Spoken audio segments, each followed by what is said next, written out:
when God calls people to do work in his kingdom, it never looks the same, nor does it look the way people expect. It doesn't mean that it's not from him.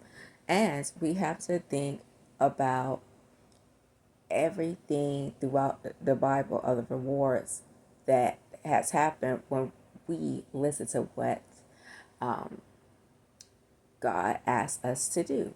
Now, God, the main person I love to refer to a lot is Abraham. Abraham was told to come out from amongst them and leave his family. He did not hate his family. He was doing what God told him to do. And Lot came along, and that's not what God told him to do. He told him to come out from amongst them and leave them behind. But Lot tagged along, and everything just went a mess until they separated because Abraham and Lot argued over their property and everything. And finally, Abraham listened to what God told him to do, was leave his family. It happens. It does. That's what happens. It doesn't mean that you hate your family.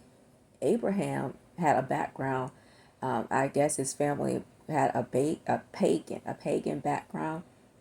He wasn't like that. Look at Noah. Noah was the only person saved.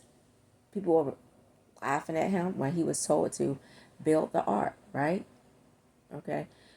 When God told Joshua to, you know, for everyone to march around the Jericho wall and say nothing, but in the end shout, and the Jericho wall came down and stuff and things like that. God have a way, first of all, that he's going to get his glory. He gets his glory through us. And it doesn't matter who contends or fight against us.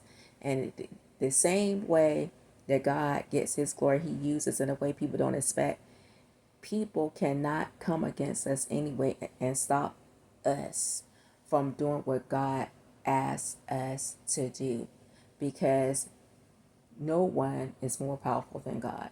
And I have to say that when it comes to Abraham, I'm glad he did what he did, because we wouldn't have his blessings if he didn't listen.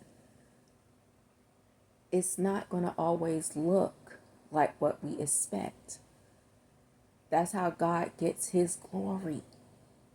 We cannot, if we're going to follow God, we're going to follow him. And sometimes, well, many times, you be by yourself. Yeah, you be by yourself because you got to focus on hearing his voice. You have to focus on doing everything that he tells you. We cannot be following him and be hanging out with people that's of the world. We can't serve two masters. We are going in a different direction from our family. It happens. It has nothing to do with anything else except for following God. I don't know about anyone else, but I do not want to stand before God and he asked me, why didn't you do what I told you to do? Because the people that I feel like I need to be around, or the people who feel like I should be around them, or I should be doing this, whoever they are, they're not going to be standing with me. I'm going to have to answer God. All I want him to say is that I did well done. I'm going to fear the person who could do something against the body and the soul. God's in control of our destiny. God's in control of our lives. We can't fall for what the world is doing and what the world seems like they know. Look at the way that the world is going. It's not going in the direction that was intended by God, because everybody wants to be lovers of themselves. They want to do what they want to do, and that's not a good look. It doesn't end well.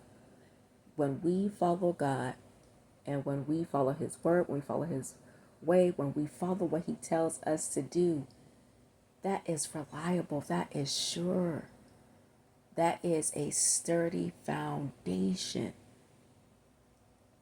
And that's all we need.